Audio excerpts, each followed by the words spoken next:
Over the past few weeks, I've had the chance to photograph short-eared owls in some amazing lighting conditions.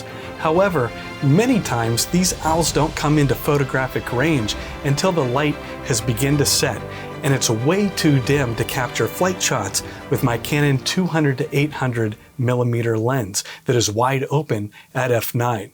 The only option, unless I want to just pack up and go home, is to bump up the ISO. And whenever I say bump up the ISO, I mean really bump up the ISO.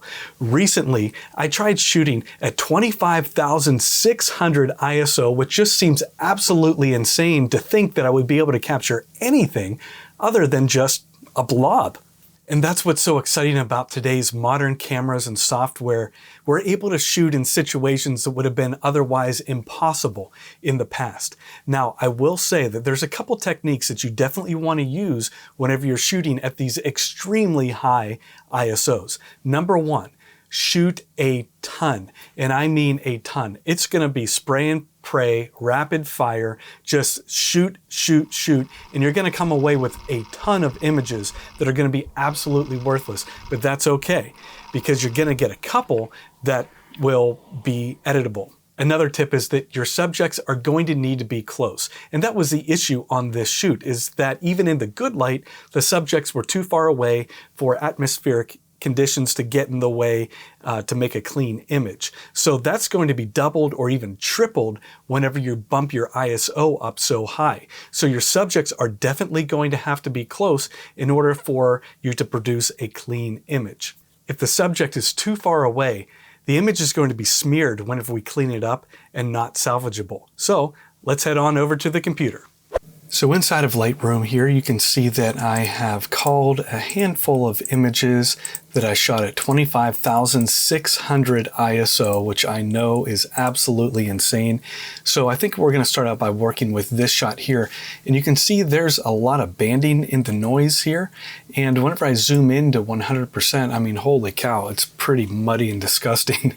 That's a lot of luminance noise. However, whenever you look at all of the images that I shot in this sequence, this one is definitely the sharpest, and I can definitely make out the owl here. You know, the eye, it comparatively is sharp.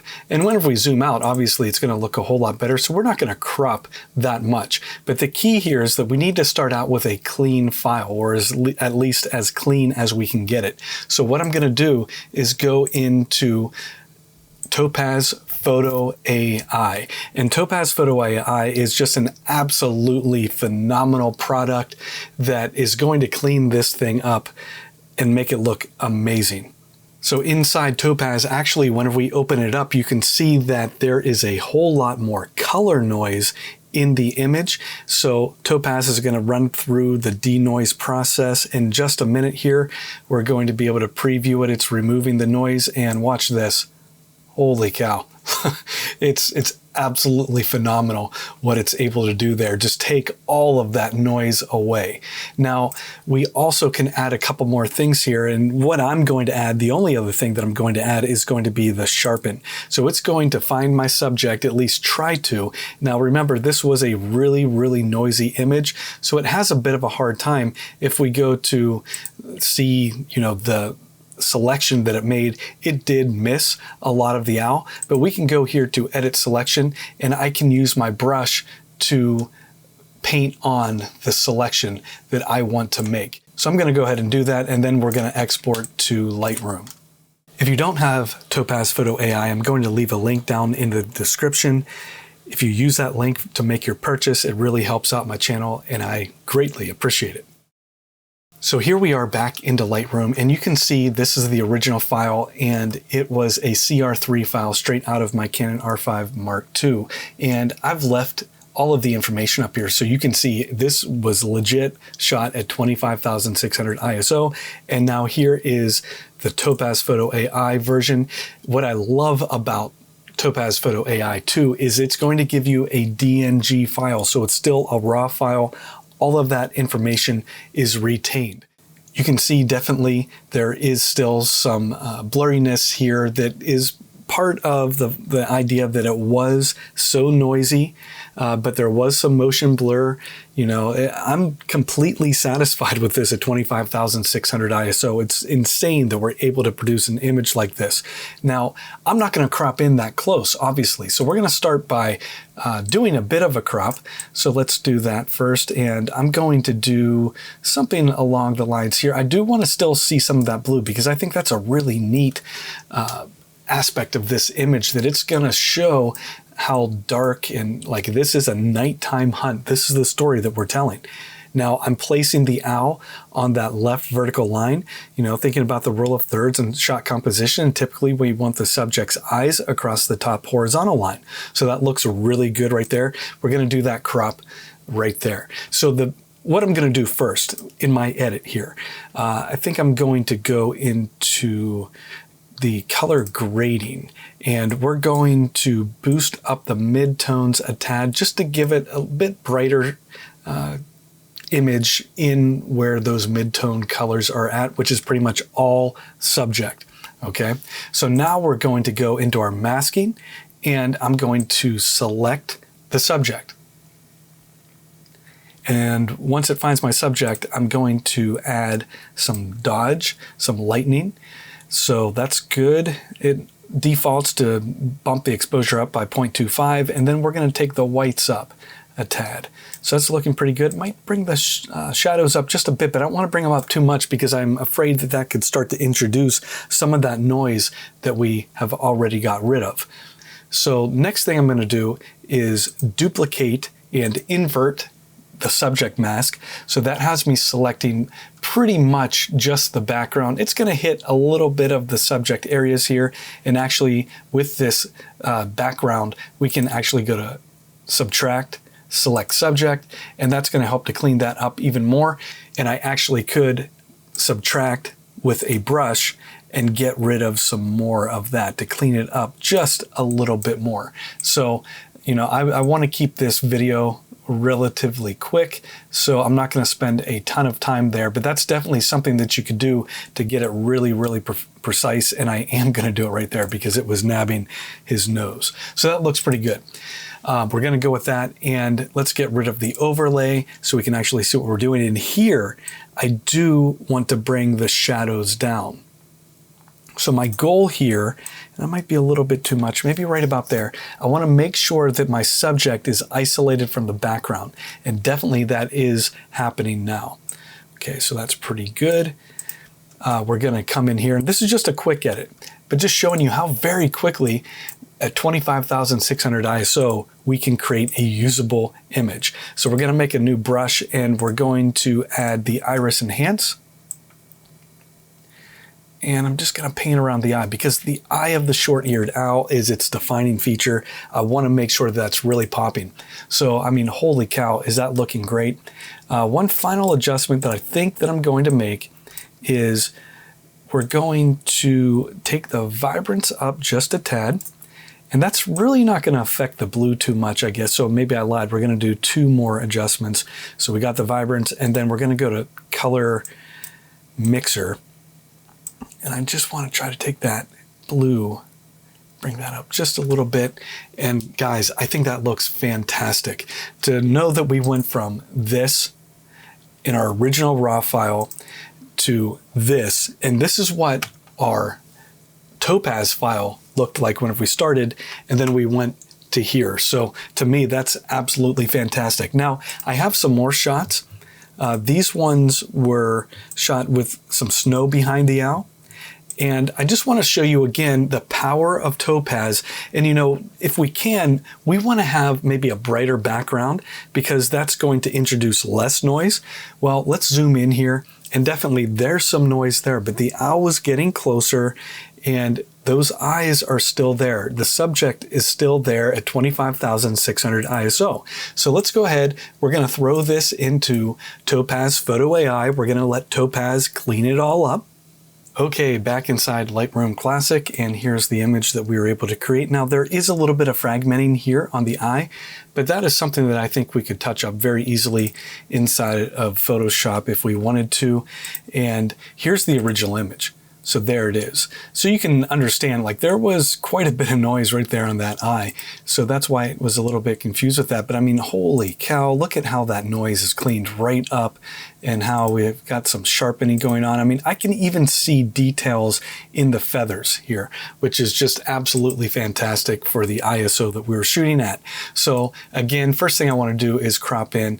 And I think it's kind of weird whenever there's just a little bit of the brown right there. So what I'm going to do is, again, crop way more than I would ever like to, especially at this ISO.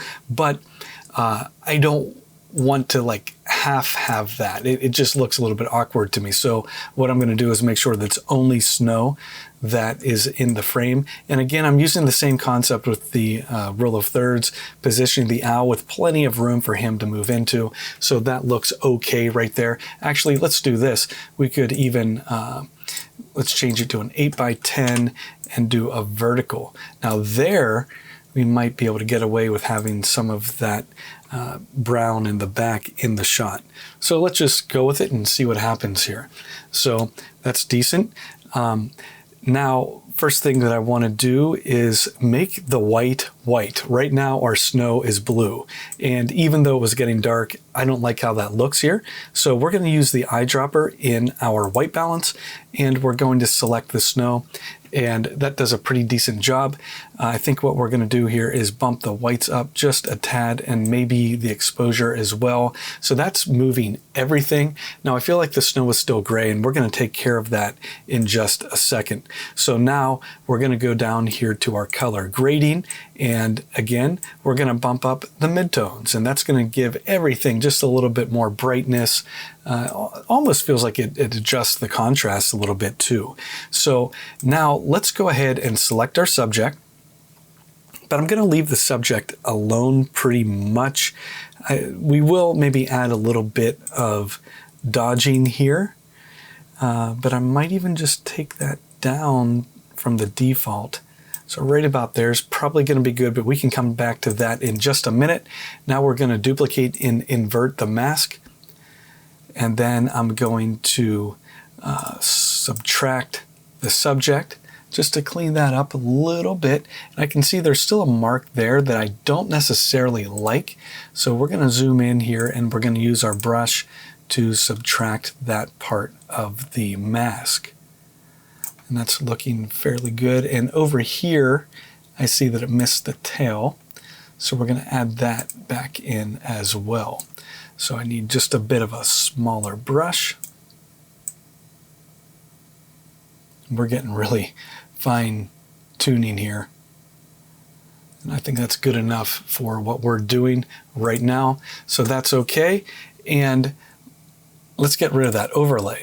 And now we're going to bump up the exposure on that snow. And that's the thing about snow, like it's okay to like really brighten it up. And you can see the histogram over here, and we're still not even close to clipping those whites. So I'm actually going to bump the whites up a bit more. And I mean, holy cow, is that incredible or what? So we know that whenever we're shooting in dark situations, whenever we're shooting with high ISOs, whenever we're able to get a bright background, that's going to make the image look so much better. So I absolutely loved this edit that we did previously.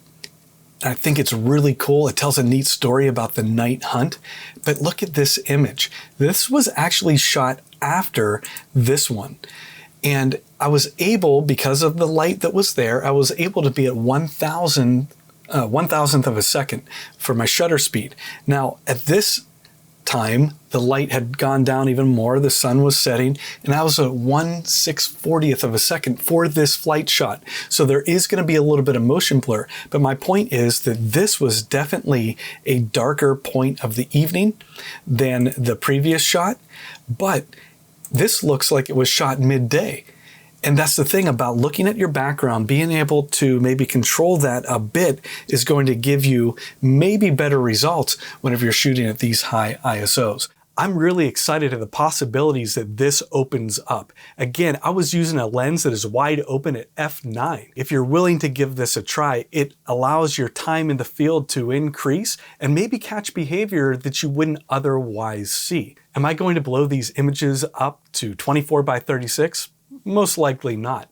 But I would have absolutely no problem printing them at 8x10 and maybe even 16x20.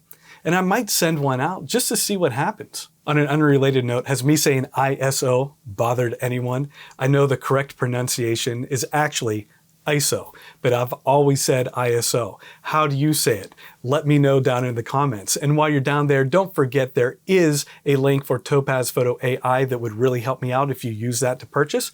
And I want to know, have you tried 25,600 ISO or maybe even higher? Pfft, insane, right? If you haven't, give it a whirl. Let me know how it turns out for you, and I'll see you in the next video.